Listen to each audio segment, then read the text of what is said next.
Every successful type beat channel has one thing in common, and that's a strong niche with real demand.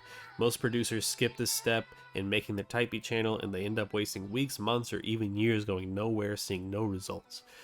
But if you stick with me in this video, you're going to know how to find the right niche for you so that you can create a successful type beat channel. Let's get into it. There's a couple different tools we can use to help us find the perfect niche for our type beat channel. And the first one is just going to an incognito tab and going to youtube.com. And the reason why we use an incognito tab is so that the search history is completely clean. There's nothing influencing the results other than what we type into the search bar here. So just generally, you could go just type beat and kind of see what's trending right now.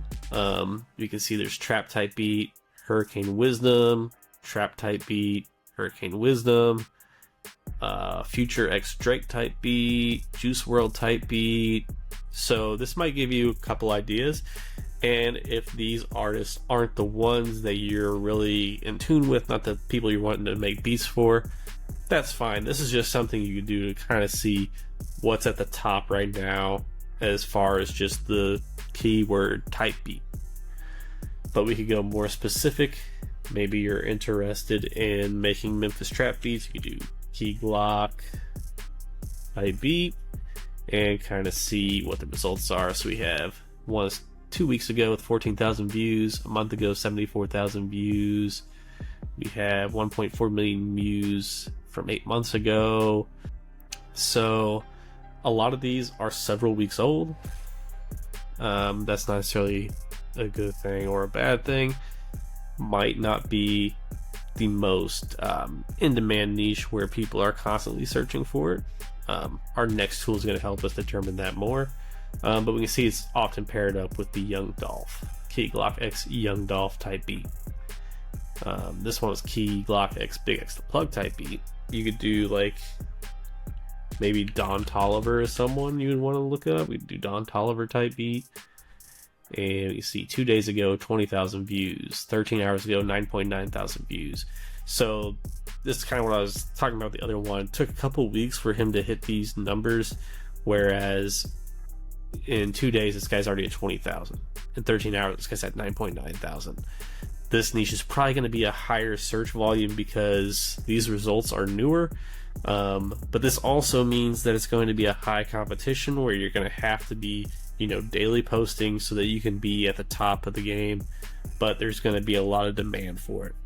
And the next tool is going to help us dial in even more and see what these actual metrics are. So let's hop into that. Okay, so our best tool really for determining if the niche is going to be solid is VidIQ. And you can come here and you can use this research tool to type in keywords and see how in demand it is, how much competition there is, and get an overall score based on that. The gist of it is you want as high a search volume as possible with as low of competition as possible. I like to think of the search volume as like the reward. A lot of times you talk about risk and reward, high risk, high reward type deal. The higher that search volume is, the higher the potential reward is. And most of the time, if there's a high search volume, there's also going to be a higher competition. But sometimes you can find a mismatch where there's high demand and low competition, and that's the perfect scenario. And it may not work out for you. Over and above all, you need to make sure that your niche is something that you want to do, because it doesn't matter if it's the perfect niche. If you don't like making that type of beat, you're going to burn out super quick. So it doesn't even matter. Make sure your niche aligns with the type of music that you want to make, that you know how to make. And just finding the right keyword based on that. Don't change who you are as a producer for the niche. Find the niche that works with what you already have going on. So this first search here, I just did trap beat. We can see this is a very high search volume, 1,233,009. Over 60,000 views per hour. But the competition is medium. Overall score, 76, pretty high. So the trap type beat, even though it's a high competition, it has a very high reward. So if you really want to go broad with the trap type beat, it may not be a bad time to do that. Now, what I will say, as you get more niche down, more specific, it's going to be a lot easier to get views and to get returning viewers who are looking for a very specific sound. And that's the key with niching down. You may not have as much view potential, but your views are going to be of a higher value. You're going to have people that are looking specifically for what you're providing, and they may watch longer, they may be more inclined to buy from you, etc. All right, so like we look up Don Toliver type beat, we can see the search volume is very high, but the competition is also high. A lot of people are making Don Toliver type beats. It's very popular right now. Let's look up Drake type beat. Again, very high, rising as I would expect with him recently dropping 3 different albums. And the competition is medium, so this isn't actually a bad niche. Now, Drake is a very big keyword, has been for a long time, so it may be hard to break through on this one, but if you do, the reward is big. So you can also look at the like subgenres that the artist might make. Like Drake, you could have R&B type beats, you could have like Drake X Future type beats, you could have Drake X Iceman type beats. You could go by an album title. So you can search these different combinations. Like let's just do Drake X Iceman type beat. Okay, we can see the search volume is high, competition is low. Okay, this is relatively new. It's a new album.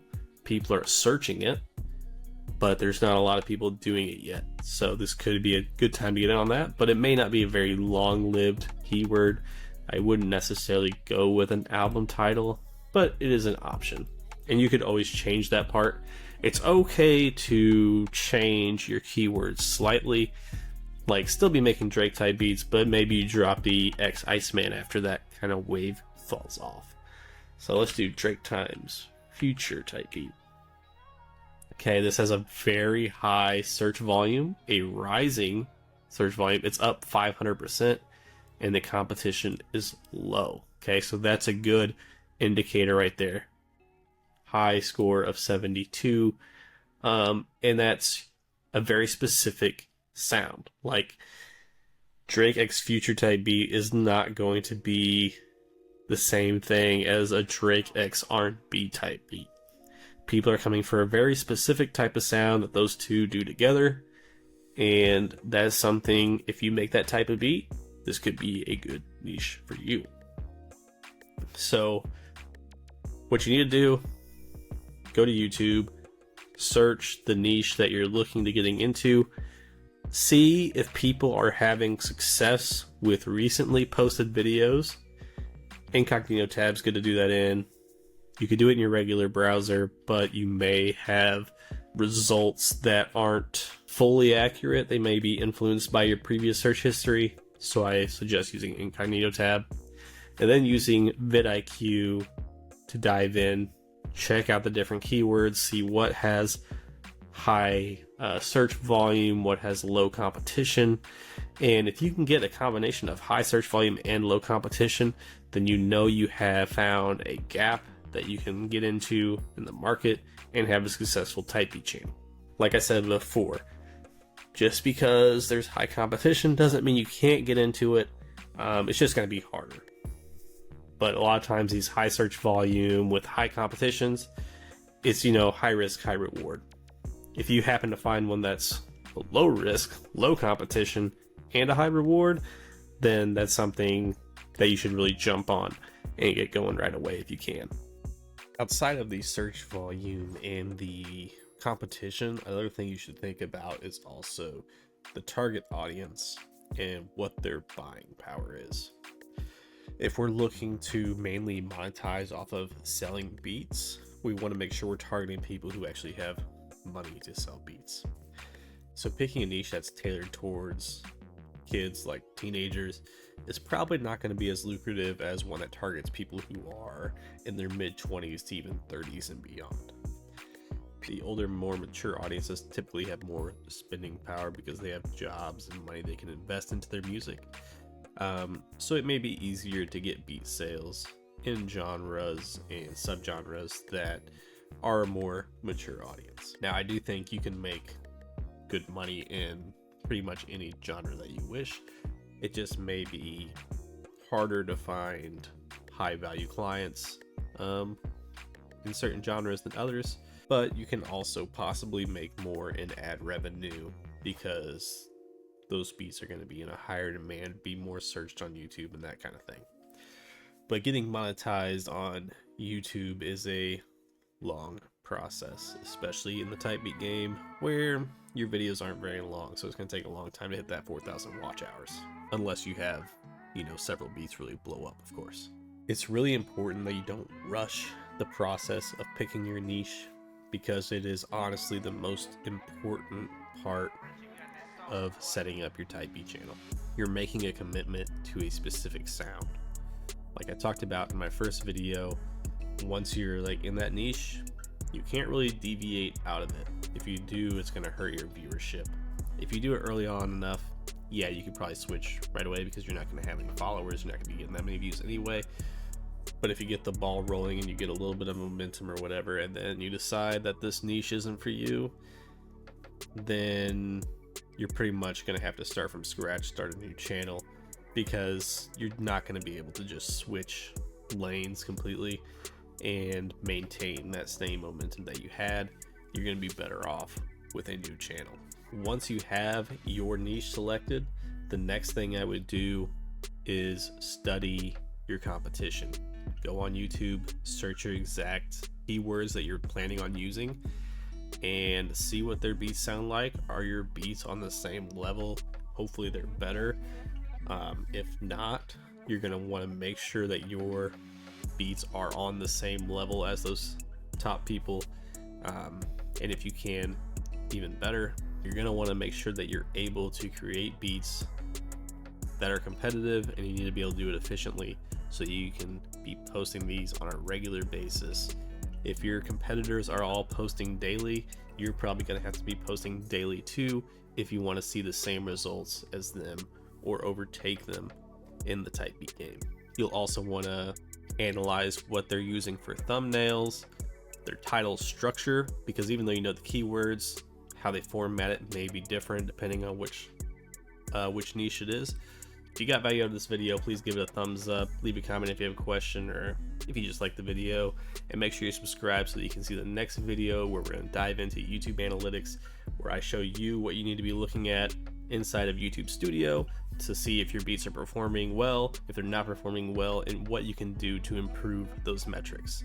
That video will be located right up here if it's available. If not, it will be very soon. Make sure you subscribe. Till next time, peace.